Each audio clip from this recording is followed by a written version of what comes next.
organize my studio. I use QuickBooks for money management, sending invoices, keeping taxes straight. I know a lot of people use My Music Staff.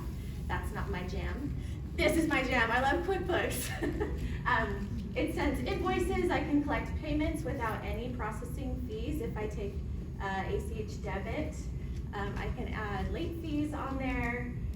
It keeps track of all my income expenses. It's tied directly to my business checking account. So I recommend separating your finances so that it's super clear and easy for you to organize that. You know who's paid you, when they paid you, what's still due, all of that. And it's very professional. The invoices look excellent. I use Remind. It's a text reminding app that you can schedule reminders ahead of time. You can schedule texts ahead of time. So I send this for every single class, every single week. 22 classes. I send a little reminder. This is parent day. This is what we're doing today, and this is the homework that's due. And so that's just one of the ways that I help connect with parents and keep them on the same page. I just have a question about Remind because I've tried it and I use it. I have lots of my kids' parents or teachers, they use it and it seems to be successful for them.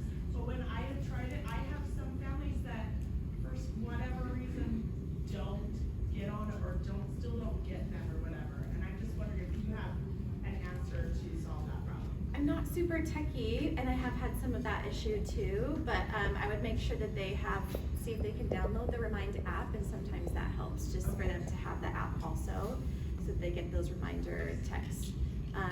You can also set it up to remind their email, so that's another way that they can check that reminder. I love scheduling emails ahead of time. Does anybody else do this? You schedule your emails out ahead of time? Yes. Saves you so much time and energy. You don't want to send an email at 7 or 8 o'clock at night, your weekly newsletter. You want to schedule it ahead of time. So see if you can batch all your emails and schedule them ahead of time so that they just are sent out without you having to think about it. Paper management, I use Google Docs for pretty much everything. I'm horrible with papers, terrible. So if somebody's gonna give me a paper, I just convert it immediately to something in Google Docs. So that's where all my forms live, everything that I can convert to Google Docs, I'll do that. Any questions about those systems? Scan for Google Docs, you use your phone. Can you use your phone for information you use Google Docs? For Google Docs, yeah. Yep.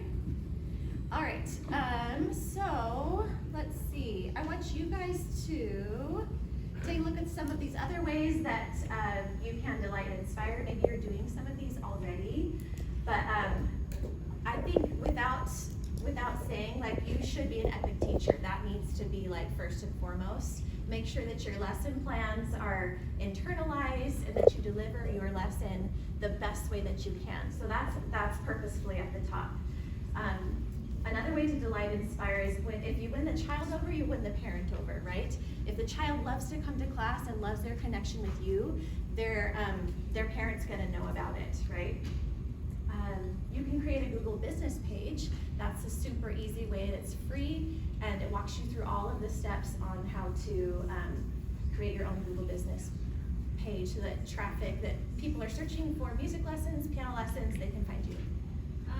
If you teach out of your home, is this a safe, if it has your address, where your home is that, I don't know, that's one reason why I chose the general area. You don't have to put your entire address. It's not, it's just gonna have Yeah, I put my zip code and it shows around my area, and that's my circle where I try to recruit anyways. I will say, if you're on Google Business, they require, they have to email you a postcard. Yeah. And I was required to put in my address. But they don't have it on the map. It is on the map. Yeah. Google wants to verify that you're an actual business. So I don't have a home studio, so I can't really answer that for you, but I would just look into it, check it out.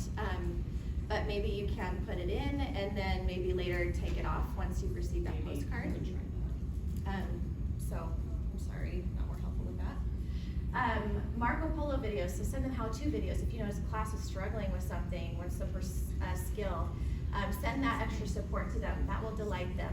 Oh, they could just watch the video and they know how to do it. So Send photos to parents, birthday greetings, offer summer camps, Spirit Week, make it simple and low pressure for the parents, simple, no pressure for you. Anticipate their needs proactively, give genuine compliments, express empathy. These are all just things that came to mind to me of how I try to delight and connect with my students and families. So right now, on the back of your sheet, you have several lines, places that you can write down ways that you came to mind that you want to try to delight and inspire your families.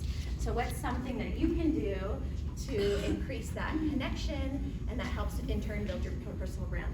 So go ahead and get together in groups of 2 or 3 and collaborate with one another and write down the most, the awesome ideas that you hear from your friends or things that came to mind to you. So I'm talking about right here, go ahead and just write down things that you guys can do to delight and inspire so that it's going above and beyond the lesson